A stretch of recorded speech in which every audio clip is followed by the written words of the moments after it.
Nestled in a quiet corner of suburban bliss, my neighborhood was the epitome of charm. The tree-lined streets were dotted with well-maintained houses, each more picturesque than the last. Families strolled together, exchanging friendly waves as children played in front yards, their laughter resonating through the air. It was a close-knit community where everyone seemed to know one another, fostering a supportive environment that many of us cherished. However, this idyllic facade concealed a more complicated truth. The neighborhood was run by a homeowners association, HOA, tasked with maintaining property standards and ensuring that the community remained aesthetically pleasing. At first glance, this governing body appeared to be acting in harmony with residents' best interests, enforcing rules meant to uphold property values and promote a sense of unity. But soon enough, many found themselves questioning its authority. As the association's power grew, so did its control over our lives. While some regulations were reasonable, others began to feel excessively harsh and invasive. Enter Karen, an HOA member whose determination to enforce every rule made her infamous throughout the community. Her penchant for pointing out even the slightest infractions created an atmosphere of fear among residents. Little did we know that Karen's ambitions would soon target me directly, a move that would spark an unexpected battle and force me to confront not just her but the very nature of our HOA's authority. Karen was the embodiment of the HOA's iron grip on our community. With her sharp features and piercing gaze, she commanded attention whenever she entered a room. More than just an HOA member, she was a self-appointed guardian of neighborhood standards, and her penchant for micromanagement earned her a reputation that sent shivers down many spines. Residents whispered tales about her uncanny ability to spot even the most minor infractions, an untrimmed hedge or a forgotten lawn ornament, and her relentless pursuit of compliance made her both feared and despised. Her contentious personality often turned meetings into battlegrounds, where she wielded her authority like a sword. Karen thrived on confrontation, relishing the power she held over our lives. When she spoke, it was with an air of superiority that left little room for dissent. Many tried to reason with her, only to find their arguments dismissed or twisted against them in the name of community integrity. Despite the frustration she invoked, there was something oddly compelling about Karen's relentless pursuit of order. Perhaps it was her unwavering commitment to what she believed was right, or perhaps it was simply her desire to exert control over a world that felt chaotic to her. Whatever the reason, it became clear that Karen would stop at nothing to maintain her reign, and I would soon discover just how far she was willing to go when my property became her next target. It all started one sunny Saturday morning when I decided to tackle my backyard. After weeks of neglect, I was determined to spruce up the space with a small fence to define my property line and create a cozy area for my kids to play. With the help of a friend, we measured carefully, ensuring that everything was placed within the guidelines set by the HOA. Or so I thought. A few hours into our project, just as we were hammering the last post into the ground, Karen appeared at the edge of my yard, her arms crossed and an unmistakable scowl plastered across her face. She wasted no time in launching into an accusatory tirade, claiming that my new fence encroached on common property. Her voice carried an air of authority that made my stomach churn. It was clear this wasn't just a simple disagreement. As she continued to bark at me about compliance and regulations, I felt my heart race. I had followed the rules. Or at least, I believed I had. But Karen reveled in her role as the enforcer of HOA standards, and her insistence that I was infringing upon shared land left me reeling. The thought of facing fines, or worse yet, being forced to tear down what I had worked so hard to build, was infuriating. That encounter ignited something within me. No longer would I remain passive. With determination surging through my veins, I resolved to stand up against Karen and protect not only my property but also my rights as a homeowner in this community. The moment Karen stormed into my yard, I could feel the tension thickening the air. Her scowl deepened as she approached, arms crossed defiantly over her chest. "What do you think you're doing?" she barked, her voice slicing through the light-hearted atmosphere like a knife. I stood frozen for a moment, hammer in hand, trying to process what was happening. "I'm just putting up a fence," I replied, trying to keep my tone calm. "It's within the property lines. I double-checked everything with the HOA guidelines." Karen scoffed, dismissing my words with a wave of her hand. "You're encroaching on common property. You need to take it down immediately." The certainty in her voice made my stomach churn. I had done my due diligence. How could she possibly think I was violating any rules? I attempted to reason with her, explaining our measurements and how we had followed every protocol laid out by the HOA. But as I spoke, it became evident that her mind was made up. It was as if my words were bouncing off a brick wall. She simply wouldn't entertain the idea that she could be wrong. Her relentless accusations began to escalate, and frustration bubbled within me. Instead of backing down, I felt anger ignite, a fierce resolve to defend not just my fence but also my right to make decisions about my own property. This wasn't just about a fence anymore, it was about standing up against someone who thrived on intimidation and control. Determined to protect my property and rights, I realized that I needed to gather evidence to counter Karen's claims effectively.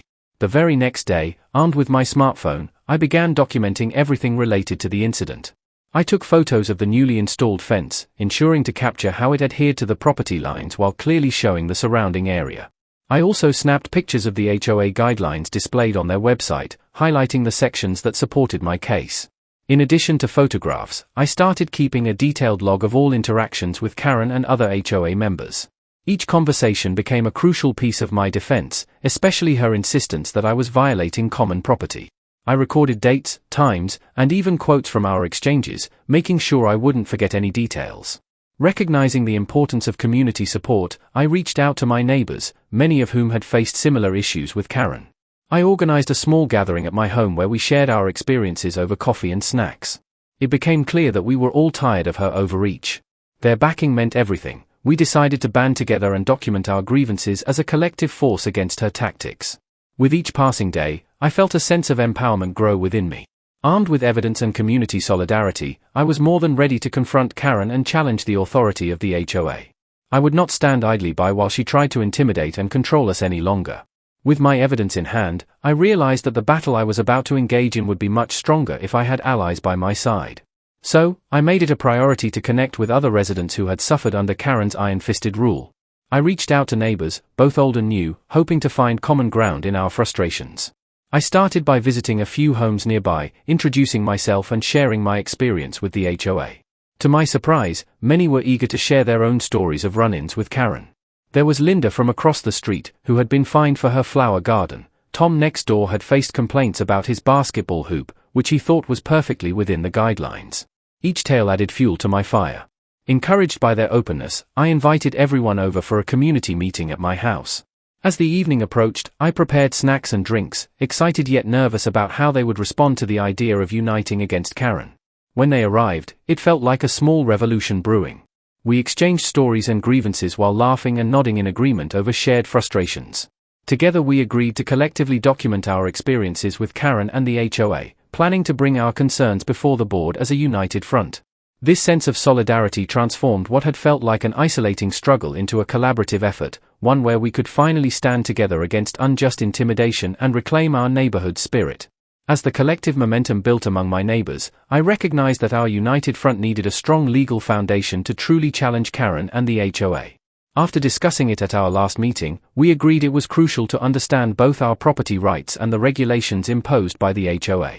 I took the initiative to seek legal consultation, realizing that having informed guidance would be essential for navigating this complex situation.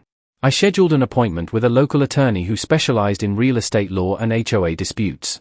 During our meeting, I outlined the situation, presenting my documentation of interactions with Karen and the HOA guidelines we had gathered.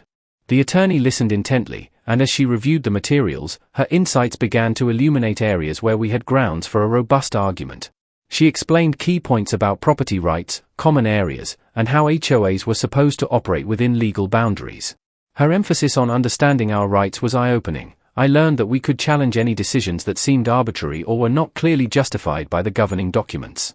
Equipped with this newfound knowledge, I returned to my neighbors with a sense of empowerment. We began to formulate a strategy rooted in legality rather than just emotional responses. It became clear that being informed would not only strengthen our case but also deter Karen from pursuing her aggressive tactics any further. We were ready to present ourselves as homeowners who knew their rights, no longer intimidated or misled by an overreaching authority. With our newfound knowledge and support, it was time to craft a strategic response that would directly address Karen's aggressive actions and the overreach of the HOA. We convened once more, this time with a clear focus on developing a formal complaint to present to the HOA board. Each neighbor contributed their experiences, and together we outlined the specific grievances we wanted to address. First, we agreed to document Karen's behavior as an ongoing pattern of intimidation, detailing her confrontations not just with me but with others in the community. We compiled the evidence I had gathered, photographs, logs of interactions, and statements from neighbors, into a well-organized dossier that illustrated her disregard for proper procedure and her tendency to create a hostile environment. Next, we crafted a formal complaint that highlighted the key issues. Karen's accusations were unfounded and lacked any legal standing based on HOA guidelines. We emphasized our rights as homeowners to enjoy our properties without fear of unwarranted harassment. The complaint also called for a review of the HOA's enforcement practices and requested mediation to resolve disputes in a fair manner. Finally, armed with our collective voices, we scheduled a time to present our case to the HOA board. Each neighbor was prepared to share their individual stories, reinforcing the message that this was not merely a personal confrontation but a community-wide issue requiring immediate attention.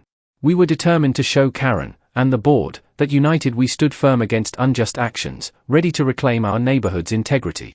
The day of the HOA board meeting arrived, and a palpable tension filled the air as neighbors gathered in the small community room. The atmosphere was thick with anticipation. We all understood that this was a pivotal moment for our neighborhood. As I glanced around, I could see the faces of my fellow residents, determined yet anxious, ready to stand together against Karen's intimidation. When the meeting began, the board members sat at a long table, their expressions ranging from skeptical to mildly interested. Karen was there too, her demeanor a mixture of confidence and irritation as she prepared to defend her actions. I felt my heart race as I stood up to present our case, clutching the folder filled with our meticulously gathered evidence. I started by outlining the timeline of events, speaking clearly and firmly about how Karen's confrontations had impacted not just me but multiple homeowners. With each point I made, I could feel the weight of support from my neighbors behind me. As I shared photographs of my fence and recounted specific interactions with Karen, I noticed a shift in the room. Some board members leaned forward, intrigued by the unfolding narrative. One by one, my neighbors took their turns to share their experiences, their voices growing stronger as they spoke out against Karen's overreach. Each testimony added depth to our collective complaint, painting a vivid picture of the toxic environment she had created. By the end of our presentations, it was clear that we were no longer passive victims. We were empowered homeowners ready to reclaim our rights and demand accountability from those in power. As our presentation came to a close, it was finally Karen's turn to respond. I watched as her expression shifted from disbelief to barely concealed fury, her eyes narrowing as she took in the collective resolve of my neighbors and me. Seated at the board table, she leaned forward, her fingers digging into the surface in a show of defiance. "This is simply nonsense," she said, her voice dripping with condescension. "These complaints are unfounded, born from your petty grievances and misunderstandings." Karen tried to undermine our testimonies by insisting that we were misinterpreting HOA rules. "You're all just trying to paint me as the villain here because you can't follow basic guidelines," she snapped, attempting to shift the blame back onto us. I could sense her desperation. She was losing control of the narrative that had served her so well for years. When it came time for her to address specific points raised during our presentations, she resorted to intimidation tactics. "If you think this is going to change anything," she huffed, glancing at the board members dismissively, "you're sorely mistaken." Her tone indicated she expected them to side with her, but there was something different in the room, a palpable tension that suggested her usual tactics were faltering. Despite her defensive posture, I could see cracks forming in her facade. The board looked notably uneasy as they exchanged glances while processing our collective evidence. It felt like a turning point. This wasn't just about one homeowner's struggle anymore, it was about a community standing up against someone who had long wielded unchecked power. As the meeting progressed, it became increasingly evident that the power of community support was a crucial factor in our fight against Karen's bullying tactics. The strength of our collective voices turned what could have been an intimidating confrontation into a testament to unity and resilience. Each neighbor who spoke brought their own story, weaving a rich tapestry of shared experiences that highlighted the pervasive nature of Karen's intimidation. It was refreshing to see how solidarity transformed the atmosphere in the room. Rather than standing alone, each person felt bolstered by the presence of others who understood the struggles we had faced.